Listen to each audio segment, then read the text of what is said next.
오늘도 흥미진진한 암호화폐 관련된 소식들을 들고 인사를 드려보고 있는 크립토 마토입니다. 또 가장 먼저 미국 경제 소식 먼저 봐야 될 것 같은데요. 자, 아무래도 암호화폐 시장에 가장 큰 영향을 주기 때문에 항상 미국 소식을 주목할 수밖에 없을 것 같습니다. 일단 달러 같은 경우 오늘 강세를 보이고 있는 가운데 증시도 함께 올라가고 있습니다. 보통 이 둘은 반대로 가기 마련인데 오늘은 함께 가고 있죠. 누가 지금 현재 허세를 떨고 있는 것인가? 자, 한편 비트코인 같은 경우는 더욱더 강력한 모습을 보여주고 있습니다. 28,000달러를 가뿐하게 회복을 한 모습. 이더리움도 1,806달러 선에서 거래가 진행이 되면서 많은 암호화폐 투자자들을 열광케 만들고 있습니다. 다음으로는 얼마 전에 연준으로부터 금융 구제를 받게 된 실리콘밸리 뱅크. 이틀간 뱅크런, 사람들이 무려 185조 원을 인출하려고 했었다는 것인데요. 이 185조 원 같은 경우는 전체 예금액의 81%에 해당한다고 합니다. 그리고 해당 액수는 대한민국의 전체 예산의 3분의 1이나 되는 수치라고 하죠. 어마어마한 금액이라고 볼 수가 있겠습니다. 자, 과연 은행에서 해당 금액 중에 얼마만큼을 돌려줄 수 있었는지는 모르겠지만 나머지는 연준에서 돈을 찍어가지고 메꿔줬다는 사실을 알 수가 있겠습니다. 대한민국 예산의 3분의 1 정도를 간단하게 찍어버리는 연준의 파워. 이렇게 되면은 인플레이션이 낮아질래야 낮아질 수가 없겠는데요. 서민들은 계속해서 고통을 호소하고 있습니다. 미국 같은 경우는 작년부터 시작해가지고 Buy Now, Pay Later라는 구매 방법이 성행하기 시작했는데요. 말 그대로 원하는 물건을 지금 사고 그 값을 나중에 몇 번에 나눠가지고 치르게 되는 그런 시스템이라고 볼 수가 있겠습니다. 신용카드랑 비슷하다라고도 볼 수가 있겠는데 이제는 애플까지 나서가지고 선구매 후지불 서비스 페이레이터를 출시하게 되었다라는 것입니다. 기존의 신용카드와 마찬가지로 무분별한 소비 습관을 악화시킬 수도 있겠습니다만은 작년에 나온 뉴스들을 보면서 제가 깜짝 놀랐었다는 것은 이 바이 나우 페이레이터를 통해 가지고 기본적인 식료품을 사는 미국인들이 꽤 많이 늘어났었다라는 것입니다. 그 정도로 생활이 힘든 사람들이 많다라는 것이겠죠. 그러다 보니 미국 내에서는 이건 좀 극단적인 얘기긴 합니다만은 미국 내에서는 최근에 도난이라든지 이 가게를 터는, 가게에서 훔치는 그런 사람들의 숫자가 굉장히 많이 늘어나고 있다고 합니다. 참 안타깝죠. 미국이란 나라가 이 정도까지 떨어지게 됐다. 자, 물론 지역의 한 지역일 뿐입니다. 전체가 이렇다는 말은 절대로 아니지만은 사람들의 생계가 힘들어지면 힘들어질수록 이 안 좋은 상황들은 더욱더 많아지지 않겠느냐, 범죄가 늘어나지 않겠느냐라고 어렵지 않게 짐작을 해볼 수가 있겠습니다. 이건 뭐 개발도상국에서도 안 나올 법한 장면들이 버젓이 진행이 되고 있는 미국. 이런 상황 속에서 엎친 데 덮친 격으로 달러에 대한 위협도 강해지고 있는데요. 이 중국의 위협 절대로 무시할 수가 없습니다. 중국과 아랍에미레이트가 LNG 거래를 하는데 이번에 결제를 위안화로 진행을 했다라고 하고요. 여기서 그치지 않고 사우디아라비아가 중국과 손잡고 837억 위안에 중국 정유 공장을 함께 건설하겠다라고 밝혔습니다. 여기서 그치지 않고 사우디와 중국 같은 경우는 그 관계를 더욱더 돈독히 해나가고 있는데요. 특히 사우디 같은 경우는 이번에 중국이 주도하는 상하이 코퍼레이션 오거나이제이션에 가입하게 되었다고 합니다. 상하이 코퍼레이션 오거나이제이션 같은 경우는 단순히 중국만 속해 있는 것이 아니라 중국, 인도, 러시아, 파키스탄 그리고 4개 중앙아시아 회원국들과 함께하는 정치 및 안보, 무역 동맹인데요. 이를 통해 가지고 사우디아라비아 같은 경우는 아시아와의 관계를 더욱더 강화시켜 나가고 있었습니다. 미국 및 서방 국가들에서 그린 에너지 등등을 통해 가지고 뻘짓거리를 하면서 사우디를 빡치게 하자 사우디가 이 달러 외에도 다른 법정 통화로 거래를 시작함과 동시에 이런 식으로다가 확실히 미국과는 반대의 노선을 걷기 시작한 것이죠. 결국 중국 좋은 일만 하게 된 것이고 달러 같은 경우는 갈수록 세가 약해질 수밖에 없겠습니다.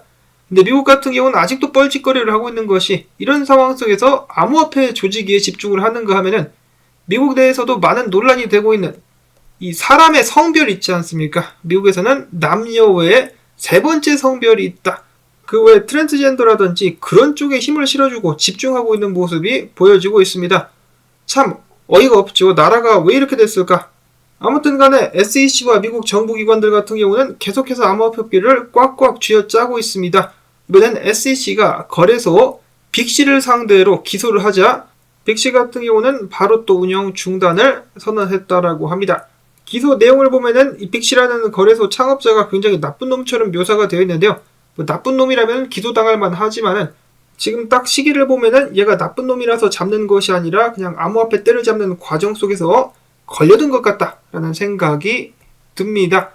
자, 한편 바이낸스 같은 경우는 CFTC의 고소장을 받은 이후에 22억 달러가 유출되는 상황이 발생하기도 했었는데요. 다행히 뱅크런 징후는 전혀 없다라고 합니다.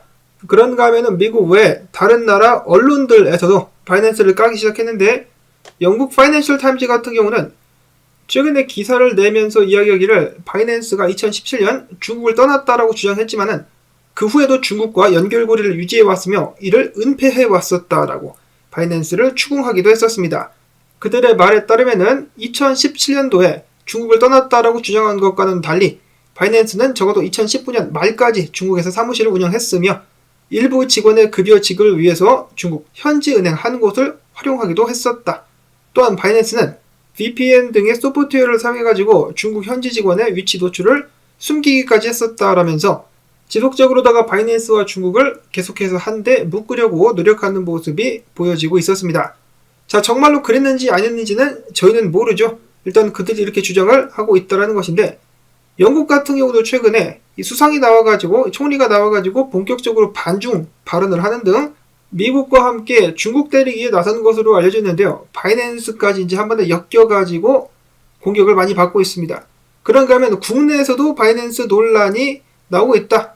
바이낸스가 코팍스의 가상자산 사업자 면허를 두고 장사를 하고 있다라는 비판이 나오고 있다라고 하는데요. 바이낸스 같은 경우는 오늘이죠. 3월 30일 저녁 7시부터 바이낸스 임원들과 일부 기자들을 상대로 프라이빗 디너, 그러니까 기자들은 무슨 일이 있었는지 관련된 기사를 쓰지 못하게끔 하는 그러한 저녁 행사가 열리게 된다라고 하는데요. 이런 상황 속에서 코팍스의 신임 대표 등 바이낸스 임원들이 일부 기자를 따로 불러서 파티를 하는 것은 악화된 여론을 무마하고 미디어를 통해서 유리한 환경을 조성하려는 의도가 아니냐는 비판이 나오고 있다라고 합니다. 비공개 만찬, 뭔가 좀 수상쩍다라는 생각이 들기도 함과 동시에 블록 미디어 같은 경우는 아무래도 초청을 못 받은 것 같습니다. 저도 계속해서 말씀을 드리지만은 바이낸스가 100% 깨끗한 거래소일 수는 없겠습니다. 자, 근데 이런 상황에서 바이낸스 망해라, CG 망해라, 만약에 이 둘이 망한다라고 하면은 전체 암호화폐 시장이 크게 가라앉는 수가 있겠죠. 뭐가 진짜인지 가짜인지는 모르겠지만은 상황이 좀 최악으로 치닫지는 않기를 그래도 바라봅니다. 다행히도 비트코인 같은 경우는 바이낸스 기소고 나발이고 나는 나의 길을 가겠다 상승을 해주고 있는 가운데 노벨 경제학상으로 유명한 스티브 한케, 과거부터 이 비트코인을 겁나게 까내렸었던 사람인데요. 이번에 다시 한번 비트코인 욕을 합니다. 비트코인은 결코 화폐가 아니며 투기성이 강한 자산에 지나지 않는다. 그래도 최소한 자산이라고 인정은 했네요. 그러면서 이야기하기를 비트코인을 사는 것은 바보 같은 짓이며 속아 넘어가서는 안 된다. 자, 근데 제가 이런 발언을 들을 때마다 좀 답답한 것이 그러면 어쩌라고? 님이 보기엔 지금 전 세계 경제가 잘 돌아가는 것 같음? 달러가 안전해 보임?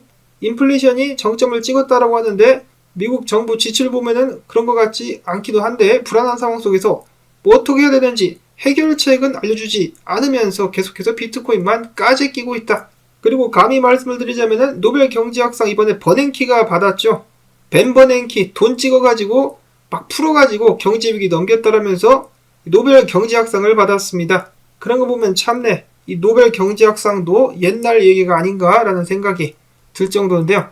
차라리 피터 시프나 로버트 키요사키 같은 경우는 상황이 이러이러하고 이러한 이유 때문에 나는 이것을 산다.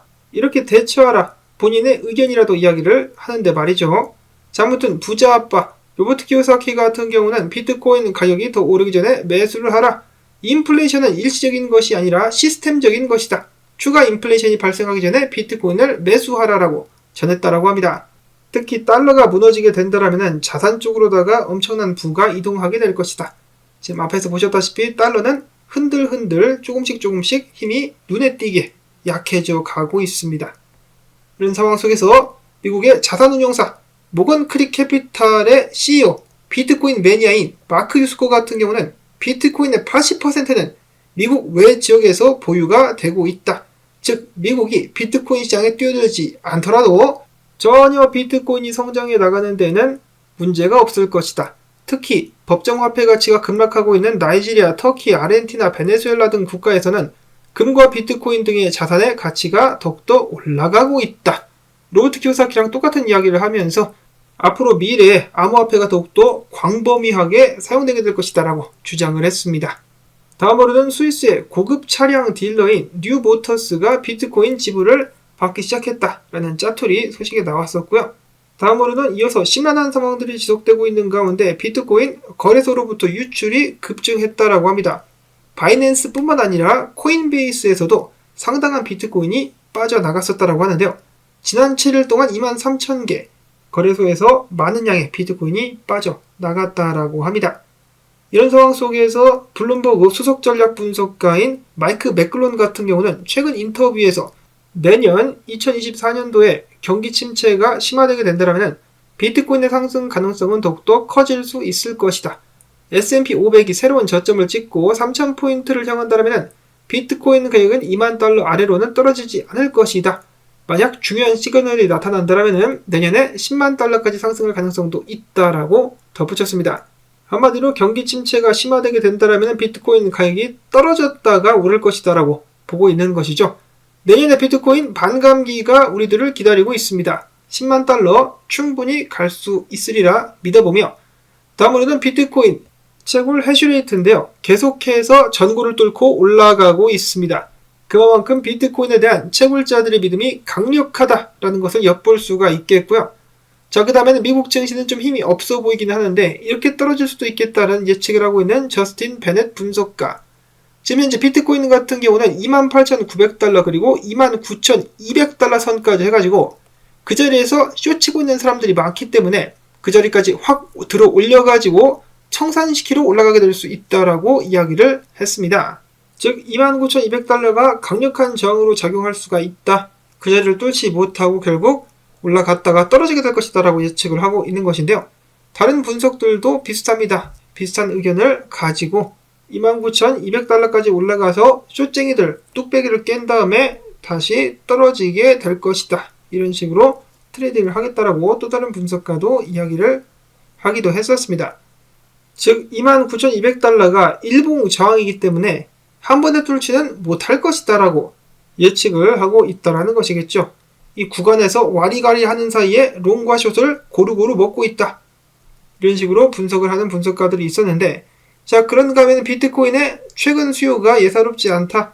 어제부터 코인베이스에서 계속해서 비트코인 수요가 몰리고 있다라고 하는데 비트코인이라면은 한 번에 정을 뚫고 올라가는 것도 불가능한 일이 절대로 아니겠죠. 일단 29,000달러 뚫고 안착하게 된다면은 31,000달러까지는 무난하게 상승할 수 있을 것이라고 하는데 한 가지 안타까운 것은 지금 가격이 상승하고 있는 동안에 거래량은 그닥 많이 받쳐주지 않은 것 같다 라는 지적이 나오고 있습니다. 거래량이 터지면서 가격이 올라갈 수 있을 것인가? 트레이더 SG 분석가 같은 경우는 상승과 하락 두 가지 시나리오를 놓고 나는 이렇게 가면은 이런 식으로 대응할 것이다 라고 작전을 올리기도 했었습니다. 자, 일단 지금까지는 분위기가 굉장히 좋은 비트코인. 과연 29,200달러까지 일단 올라갈 수 있을 것인가? 그 후에 행보는 어떻게 될 것인지 여러분들께서도 시나리오를 짜신 후에 대응을 잘 하실 수 있기를 바랍니다. 부디 탈달러의 수혜자가 비트코인이 될 수 있기를 바라보면서 기타 소식들 보도록 하겠습니다. 자, 이더리움의 샹하이 업그레이드 완성 예정 날짜가 나왔습니다. 4월 13일에 업그레이드를 적용을 하게 되고 완료되는 그 즉시 이더리움 출금이 가능하게 될 것이라고 하네요. 스테이킹 됐었던 이더리움 물량이 풀리게 된다면 이더리움 가격은 올라갈 것인가 내려갈 것인가 많은 사람들이 궁금해하고 있는 가운데 최근에 고래가 크라켄을 통해서 이더리움 3만 개를 던지기도 했었다고 하는데요. 이더리움은 아랑곳하지 않고 가격을 계속해서 올리고 있는 추세입니다. 자, 그 다음으로는 오랜만에 에이다 차트가 올라와가지고 한번 공유를 해보는데요. 에이다 같은 경우도 해당 저항을 뚫고 안착할 수 있다면 충분히 상승할 수 있을 것이다 라고 합니다. 알트코인들이 전반적으로 힘을 내주고 있는 가운데 에이다도 다시 한번 저력을 보여줄 수 있을 것인지, 그 다음에 마지막으로는 권도용씨 관련된 업데이트 짧게 보도록 하겠습니다. 몬테네그로 법원 같은 경우는 당연히 권도용씨의 구금 연장 항소를 기각했다라고 하고요. 한국보다는 미국이 한 발 앞서서 권도용씨 인구를 청구했다라고 합니다. 자, 권씨가 어느 나라로 송환될지, 범죄의 중요성, 범죄인의 국적, 범죄인 인도 청구 날짜 기준으로 결정을 하게 될 것이라고 하는데요. 현재로서는 어느 나라로 먼저 가게 될지 파악하기가 어렵다라고 합니다. 미국 같은 경우는 권씨만, 한국 같은 경우는 권씨와 함께 있었던 한씨까지 인도를 요구하고 있는 상황 속에서 몬테네그로 내무부 장관이 재미난 이야기를 했습니다. 권도용이의 노트북과 핸드폰을 살펴봤더니 굉장히 흥미로운 정보들이 많이 있었다더라 라는 것인데요. 과연 그는 어떤 비밀을 감추고 있는 것일까? 권도용 씨와 한 씨 같은 경우는 도피 기간 동안에 호화로운 대접을 받았다라고 합니다. 도망자인데 럭셔리한 도망자. 그들은 세계 곳곳에서 VIP로 대우받는데 익숙했다라고 직접 말을 하기도 했었다라고 하고요. 그 둘의 인적상을 봤을 때 몬테네그로에 입국한 기록이 없었다라고 합니다. 한마디로 불법 입국을 자행한 것. 그리고 권 씨의 노트북 3대와 휴대전화만 5대, 폰이 5대가 있었다는 것인데요. 그 안을 들여다봤더니 굉장히 재미난 정보들이 많이 있었다라고 이야기를 했습니다. 굉장히 민감한 사항들이 많이 들어있을 것 같은데요. 언젠가는 대중들에게 공개가 좀 꼭 될 수 있으면 좋겠습니다. 한편 대한민국 검찰 같은 경우 신현성 씨의 자택 및 토지를 가압류했다라고 하는데요. 그들은 신현성이 루나 및 도건과 합작을 해가지고 얻게 된 범죄 수익이 최소 1,500억 원에 달하는 것으로 예측을 하고 있다라고 하네요. 어마어마한 돈입니다. 범죄자들이 모두 제대로 된 처벌을 받을 수 있기를 바라면서 영상이 너무 길어졌기 때문에 바로 마치도록 하겠습니다. 나온 정보들 도움되셨다면 토마토밭의 시청료 주기, 광고 영상 한 편만이라도 마지막까지 재생을 꼭꼭 부탁을 드립니다.